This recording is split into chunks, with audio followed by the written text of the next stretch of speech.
antara formula ataupun antara tips yang hamba nak share dengan tuan-tuan pada hari ini, iaitu the power of diam. The power of berdiam. Kita kadang-kadang tak tahu di manakah letaknya kehebatan berdiam.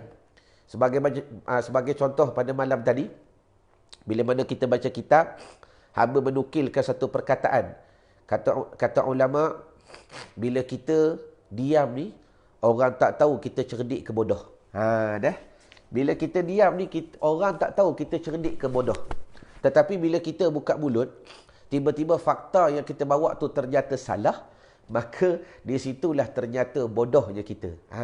Di sini kita mendapat satu tips bagaimana yang dikatakan kehebatan berdiam.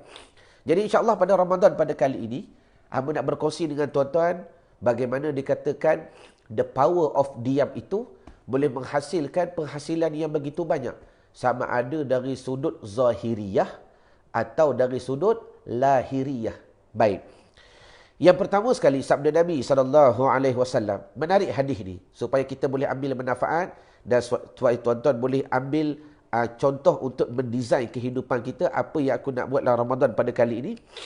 Sabda Nabi SAW, as-salatu imaduddin, was-sumtu afdalu, was-sadaqatu tutfi'u ghadabar rabbi, was-sumtu afdalu, was-sawmu junnatu minan nari, was-sumtu afdalu, wal-jihadu sanamuddin, wal-sumtu afdalu. Artinya apa tuan-tuan serta muslimat yang alim? Sabda Nabi SAW, bermula sembahyang itu tiang agama. Kita maklum dah supaya tiang agama. Sedangkan sikap diam itu lebih utama. Ini satu poin yang kita boleh dapat, the power of diam. Sabda Nabi, sembahyang itu tiang agama, tetapi berdiam itu lebih utama. Sabda Nabi lagi, sedekah itu dapat memadamkan murka kemarahan Tuhan. Bila kita bersedekah, dapat meredakan sedikit yang dikatakan kemarahan dan kemuraan Allah Ta'ala. Tetapi sedangkan diam itu lebih utama. Walaupun sedekah tu besar tuan-tuan, hebat, tetapi diam itu lebih hebat daripada bersedekah. 2. Yang ketiga, sabda Nabi, puasa itu benteng bagi neraka. Ini bulan Ramadan, bila kita berpuasa tak sedar, ditutup pintu-pintu neraka dan dibuka pintu-pintu syurga. Nak memberi faham kelebihan berpuasa itu menjadi benteng bagi neraka. Tapi sambung lagi sabda Nabi, dan jihad itu, sedangkan diam itu lebih utama. Walaupun berpuasa itu benteng bagi api neraka, tetapi berdiam itu lebih utama. Dan yang keempat kata Nabi, dan jihad itu adalah puncak bagi agama. Bila kita berjihad, kita bersungguh melakukan satu perkara, maka itu utama. Tapi kata Nabi, sedangkan diam itu lebih utama. Allahumma salli ala Muhammad. Nabi pernah bersabda dalam satu rawi yang dirawikan oleh Dailami daripada Abi Hurairah. Nabi berkata apa? As-sumtu arfa'ul ibadah. Bermula berdiam itu ibadat ataupun tingkat yang tertinggi. Kadang-kadang kita lupa the power of diam itu satu martabat ataupun satu maqam yang diajar sendiri oleh Allah Subhanahu wa taala dan dididik oleh baginda Nabi SAW. Kerana apa? Kerana tak dapat tidak, dalam sejarah yang begitu banyak yang dinukilkan oleh para ulama menggambarkan kepada kita kehebatan berdiam. Nabi bersabda lagi, as-sumtu sayyidul akhlaqi. Ni semua poin-poin the power of diam. Sabda Nabi yang dirawikan oleh Dailami daripada Anas bin Malik radhiyallahu anhu, sabda Nabi, bermula diam itu adalah pimpinan bagi akhlak. Orang tu diam, tetapi kita tak sedar sifat diam itulah yang memimpinkan akhlak dia, diri dia dalam perjalanan nak memperbaiki dengan manusia, memperbaiki dengan agama.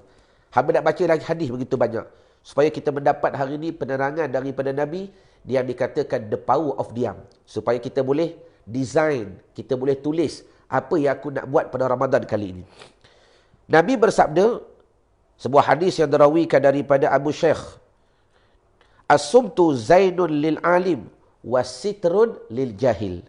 Kata Nabi, bermula diam itu hiasan bagi orang yang alim dan penutup tabir bagi orang yang jahil. Dah. Kita pernah dengar tak ibarat orang kata apa? Tong kosong ni bunyinya kuat tetapi isinya tiada. Tong yang berisi bunyinya perlahan tapi isinya penuh. Ni ibu-ibu nanti tengah hari nanti pergi ke pasar beli susu. Bila susu tu penuh, ketuk tak berbunyi tapi isinya banyak. Kalau ting kosong, ketuk bunyinya kuat tapi isinya tiada. Itu ibarat yang kita boleh faham supaya kita mengambil ia sebagai satu perkara yang untuk dimuhasabahkan, untuk kita relatekan pada kehidupan, menjadikan Ramadan kita lebih terbaik. Seterusnya hadis yang dirawikan daripada Al-Qadai, daripada Anas bin Malik dan juga Aidalami daripada Ibnu Umar, Nabi bersabda, as-sumtu hikamun wa qalilun fa'iluhu. Sabda Nabi, bermula diam itu adalah hikmah. Kita diam tak bercakap, kata Nabi hikmah. Namun sedikit orang yang melakukan akannya. Allahumma salli ala Muhammad. Jadi hari ini kita berdoa kepada Allah Subhanahu wa taala, mudah-mudahan dengan pengajiannya kita, pertemuannya kita, live-nya kita, Allah Taala beri faham dan Allah Taala pilih kita. Bila mana kita dah tulis, kita dah design, ya Allah, Ramadan pada kali ini aku nak menjadi orang yang banyak menjaga lidah, banyak mendiamkan diri daripada perkara-perkara yang tidak mustahak, tidak yang baik. Bila kita dah tulis, Allah Ta'ala melihat kesungguhan yang kita nak lakukan, mudah-mudahan kita dipilih. Sebagaimana kata Nabi, bermula diam itu hikmah yang besar, tetapi wa qalilun fa'iluhu, terlalu sedikit orang yang melakukan akan dia. Seterusnya, yang terakhir, ada dirawikan bahawa Allah Ta'ala menurunkan wahyu kepada salah seorang Nabi daripada Bani Israel. Dengan firmannya, sumtuka anil batil li saumun wa hifzukal jawariha anil maharimi li salatun wa iyasuka anil khalqi li sadaqatun wa kaffukal adha anil muslimina li jihadun. Artinya apa? Diammu daripada perkara batil keranaku. Kita berdiam. Sebab tu dalam kuliah-kuliah yang lalu hamba dah huraikan, makna diam itu bukan semestinya di lidah. Ingat diam tu ada 3. Iaitu diam di sini, diam di sini, yang ketiga diam di sini. Kerana lidah boleh berbicara, hati boleh berbicara, jari boleh berbicara. Macam mana jari berbicara tu? Gatal duk tekan share tu. Kalau macam video ditekan share tu baguslah. Allahumma salli ala Muhammad. Mudah-mudahan kebaikan maklumat tersebar. Ni kadang-kadang fakta yang kita belum tahu sahih dan benarnya, duk gatal tekan share. Tu dipanggil tangan tak diam bahasa Melayu. Bahasa lain, lidah berbicara. Baik. Allah Ta'ala berfirman, diammu daripada perkara batil keranaku adalah puasa. Ni dipanggil puasa daiman. Puasa bersenantiasa berpuasa. Macam orang belajar sembahyang daiman. Kadang-kadang setengah orang silap faham. Dia faham sembahyang daiman tu sembahyang pakai niat, sembahyang je. Dan hikmah sembahyang, kelebihan sembahyang tu kita ambil, kita relatekan pada kehidupan. Sama juga berpuasa. Bila kita diam daripada perkara yang batil kerana Allah, maka Allah Ta'ala kata itu adalah puasa. Menjaga anggota-anggotamu daripada perkara yang haram keranaku adalah solat. Kita jaga perbuatan ni daripada perkara haram, maka itu dinamakan sembahyang. Memutuskan, iaitu tamak haloba dirimu daripada makhluk keranaku adalah sedekah. Kita memutuskan diri daripada berhajat kepada makhluk, kata Nabi, kata Allah Ta'ala, itu adalah sedekah. Dan menahan dirimu dari menyakiti orang Muslim kerana aku adalah jihad.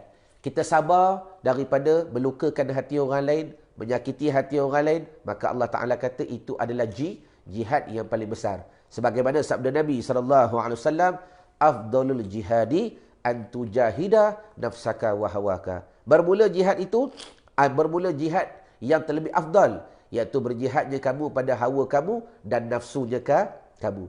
Jadi hari ini tuan-tuan, dalam siri tazkirah bagi hati khas bagi Ramadan, kita mendapat beberapa hadis daripada baginda Nabi SAW yang menggambarkan kepada kita the power of diam merupakan satu perkara, satu amalan yang begitu hebat, yang cuba kita lakukan dalam Ramadan pada kali ini dengan syarat yang pertama tuan-tuan tulis. Kerana Allah Ta'ala pun menulis takdir. Kita pun belajar menulis. Jadi tak jadi kita serah kepada Allah. Setelah kita tulis, kita berazam cuba nak buat. Setelah kita berazam, bersungguh untuk kita buat. Atau kata Tok Guru hamba Dr. Azizan, kita cuba bayangkan yang kita dah buat.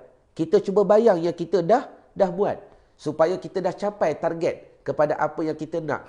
Kemudian cuba kita inspirasikan dalam kehidupan. Kerana sifat berdiam itu merupakan satu sifat yang begitu besar dalam agama di sisi Allah Subhanahu Wa Taala, sehingga kata Nabi SAW, sembahyang itu tiang agama, tetapi berdiam lebih utama.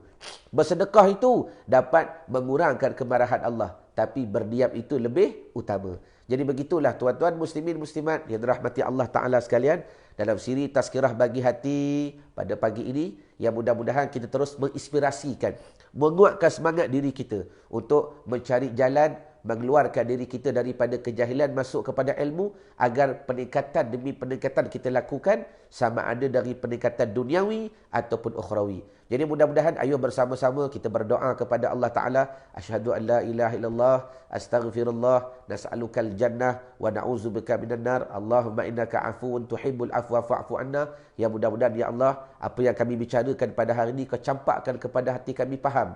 Dan bila mana faham itu ada, kau berikan kepada kami yakin.